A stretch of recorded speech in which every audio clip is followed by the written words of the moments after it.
con los dúos de columnistas acá en la Liga de la Ciencia. Ya tuvimos a la sinergia Ion y Cindy en ediciones pasadas.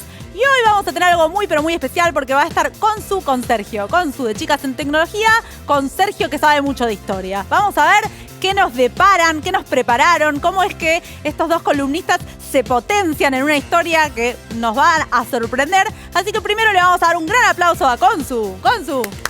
Hola, Consu. ¿Cómo va? Hola, de lejos Muy ahí bien, va. de lejitos. Te espera Andy ahí en el living de la Dale. ciencia.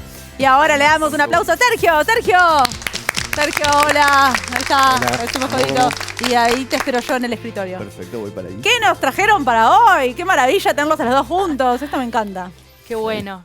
Bueno, vamos a desarmar un poco esto de ir para atrás, de cómo llegamos a que las mujeres seamos tan pocas en Tan tecnología. pocas. Acá veo 6% de los desarrolladores de apps son mujeres. Exactamente, o sea, acá he charlado con ustedes varias veces Sí, del claro. impacto de la falta de diversidad en tecnología. Hoy Sí. solamente el 6% de las personas que desarrollan apps son mujeres. ¿Esto es a nivel mundial? Eso es a nivel mundial. Mirá. Y en Argentina, En solamente Argentina. el 16% de las personas que se inscriben a carreras relacionadas a la programación o a la tecnología son mujeres. Son mujeres. O sea, esto Bien. es un número muy, muy bajito. Y la verdad, La verdad que sí.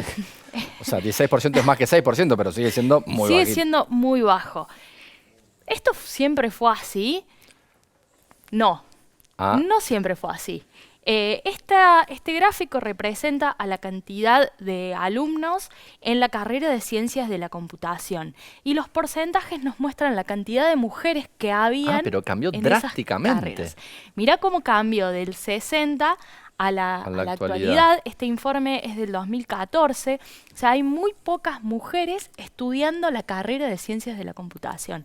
Claro. El quiebre grande lo empezamos a ver por acá, digamos, los alrededor 90, de claro. entre los 80 y los 90. Y bueno, entonces con Sergio vamos a contar un poco y vamos a desarmar un poco a ver qué Me pasó. encanta, muy Porque bien. estoy viendo que del 60 al 70 inclusive aumentó. Aumentó, o sea, Y ahí había- del 70 en adelante baja, Ujú. baja, baja. Empieza a bajar. ¿Qué pasó en los 80?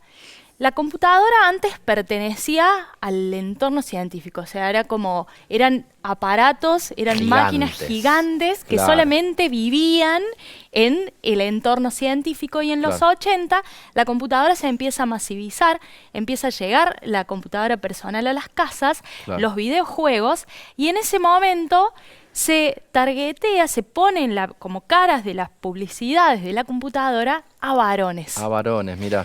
Ahí ¿Qué? está la del Atari, que fue mi mayor felicidad en la infancia fue cuando mi papá me regaló un Atari. Así es. Bueno, Sergio, ¿qué pasaba en los 80? Bueno, es interesante, ¿no? Porque uno podría focalizar completamente en esto que ella dice de los juegos para varones, pero ¿por qué las mujeres se dieron un paso atrás? Lo primero que me gustaría decir es que estamos muy acostumbrados a hacer que la historia sea progresiva, es decir, que un Es cierto, fenómeno sí. va como escalando y sin embargo hay adelantos y hay retrocesos. Claro, tal cual. La década del 80 es absolutamente conservadora, ¿no? Ahí tenemos en Estados Unidos a Ronald Reagan, tenemos Claro. en Inglaterra a Margaret Thatcher y en la Argentina nada más y nada menos que estamos en una dictadura.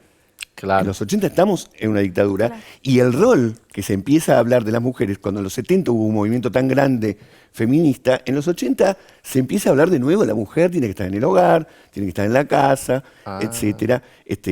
Así que con su por ahí viene el Mirá. fenómeno. Bien, gracias. Si empezamos a mirar un poco hacia atrás, y si te acordás en el gráfico que veíamos que en los 60 y en los 70 Claro. había muchas mujeres, en particular en la carrera de Ciencias No, claro, de la y Computación. lo hago un punto con lo que dijo Sergio, que claro, 60 y 70 son como las décadas hippies, más como que rompe con el conservadurismo, y es verdad, claro, en los 80... Sí, en los 60, de hecho, probablemente recordemos el proyecto de Clementina, que Clementina, fue la claro. primer computadora científica del país, y ahí vemos a protagonistas mujeres muy importantes en la época. O sea, muchas de las personas que trabajaron en ese proyecto fueron mujeres y fueron pioneras Claro. de la informática En la Argentina. en la Argentina. Mira. Sergio, ¿qué nos podés contar sobre la Clementina? Es impresionante. Primero, ¿por qué se llama Clementina? ¿No? Tiene nombre Porque- de mujer. Tiene nombre de mujer, pero tenía que ver con que venía con una musiquita. Recordemos que Clementina era una computadora que abarcaba una enorme habitación. Sí, claro. Y que para poderla manejar tenía que participar mucha gente, todo un equipo. Se la trajo a la Argentina cuando la computación la tenían 4 o 5 países en el mundo. Y había Claro. 6 modelos, no como Clementina en el mundo, desparramados. Claro, por eso 6 digo, ejemplares. era muy exclusivo y por lo tanto hubo que preparar el capital intelectual para que lo pudiera manejar. Claro. Y venía con una tarjetas musiquita. perforadas. Ay, debía ser un sueño. No, bueno, pero el tema es que tenía una musiquita que era Clementine. Era la famosa música y por eso se llamó Clementina. No hay otra razón. Por la música. Ahora, lo que tenemos que fijar como un momento histórico muy importante es justamente en 1966, el golpe de Onganía, la noche de los bastones largos. Y en la noche de los bastones largos, una de las cosas que se hizo fue desarmar el equipo de Clementina. Claro, ahí se vino. Y por supuesto, en otros países del mundo, a esos científicos los recibieron con los brazos abiertos. Sí, claro. Porque Sí. era, repito, algo que era muy exclusivo en el mundo y justamente en el año 66, ustedes fíjense, ahí empieza un proceso de decadencia de la universidad y del mundo científico que venía de un proceso anterior de muchísimo empuje, Sí, claro. y empieza una decadencia y por eso también los números que se reflejan es sobre todo perjudicando la participación de las mujeres, ¿no? Claro, claro. Impresionante. Es una fecha triste para la historia argentina, Sí, y para la punto de ciencia en inflexión. particular. Sí, y bueno, digamos, ahí vimos que había muchas mujeres, y incluso si nos vamos más atrás, vamos a irnos mucho más atrás, Sí. a la creación del primer programa para computadora, Sí. y seguimos viendo nombres y caras de mujeres. O sea, la Ah. primer programadora de la historia fue una mujer. A Ah. pesar de hoy ¿En serio? tener referentes, Mira. grandes referentes hombres, digamos, si pensamos en grandes referentes del mundo de la tecnología, se Claro. nos vienen nombres probablemente como Sí, Steve varones, Jobs, sí, Alan Turing. Mark Zuckerberg, Turing. Claro, claro. Sí, claro, sí. Pero bueno, la primer programadora de la historia fue una mujer, fue Ada Lovelace. Mira. Y ¿Y dónde era Ada Lovelace? ahí Sergio nos va a contar un poco más. Ah, Es toda una biografía muy interesante, ¿no? Porque si estamos hablando de mujeres, ella nace en 1815. El rol de la mujer ahí no tenían ningún derecho. No, claro. O sea, para que se den una idea, ella era la hija nada más y nada menos que de Lord Byron. El poeta Lord Byron, que aparte participó en las revoluciones de la época, por la independencia de Grecia, etcétera, casado con Ana Isabela, y eran de la nobleza. Claro. Esta hija que tuvieron cuando se divorciaron, Lord Byron tenía el derecho a quedarse con ella, solamente por ser varón. Claro. Y sin embargo, como era un tipo progresivo para la época, etcétera, se lo dejó. A la mujer él después se fue, no la vio nunca más.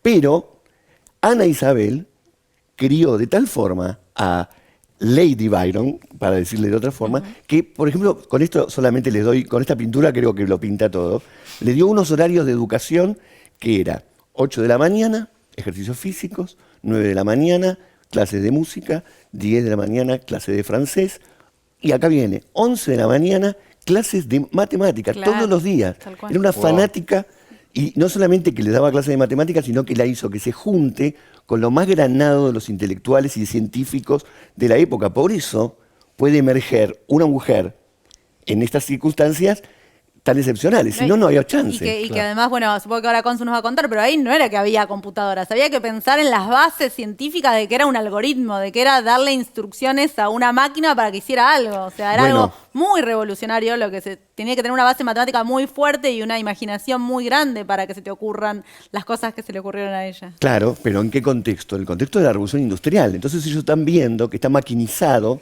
el tema productivo, el telar, etcétera, y entonces se les ocurre, ¿por qué no hacemos lo mismo, pero para cálculos matemáticos, ¿no, Consu? Exactamente. Ah. Entonces ahí fue cuando Ada, junto con Charles Babbage, empiezan a pensar en la máquina analítica, que es una máquina mecánica para resolver cálculos, y estas notas corresponden a lo que se reconoce como el primer programa para computadoras, el primer algoritmo de la historia que pueda procesar una computadora, que fue creado para esta máquina analítica. Esta máquina finalmente no se construyó, quedó como, sí, por temas políticos, hay hoy, digamos, una máquina creada con los planos originales, pero bueno, gracias a este aporte de Ada, Mira. es que se la reconoce hoy como la primer programadora de la historia. Y programó por una computadora que no existía, es más. O sea, tuvo que imaginar la computadora mientras programaba, increíble. La verdad es que una genia, y por eso hoy la reconocemos y la recordamos de muchas maneras. Existen hoy hay un lenguaje de programación que se llama ADA, o sea, en honor a ella. Hay un nanosatélite argentino, lleva su nombre. Hoy, gracias a empezar a desempolvar la historia, empezar a ir para atrás, a darnos cuenta de que hubo muchas mujeres en la historia de la programación y la tecnología, la traemos de nuevo. Incluso hoy tenemos un premio para reconocer a las mujeres en la tecnología que lleva su nombre y que es en honor a ADA.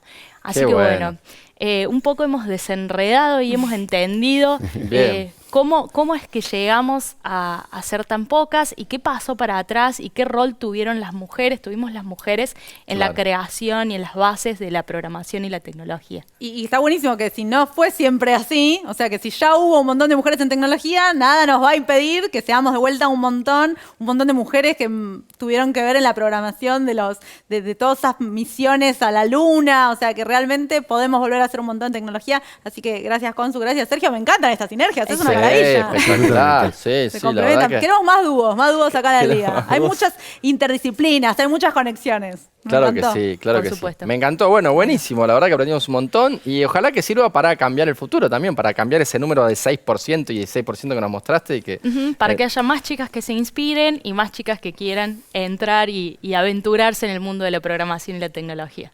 Buenísimo, bueno, gracias Consu, gracias Sergio. Euge, ¿cómo seguimos? Nosotros nos vamos a un corte, pero quédense ahí, que enseguida volvemos con más La Liga de la Ciencia acá en la televisión pública.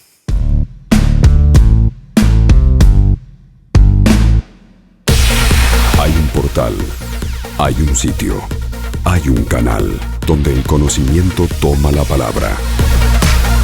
Todo Ciencia.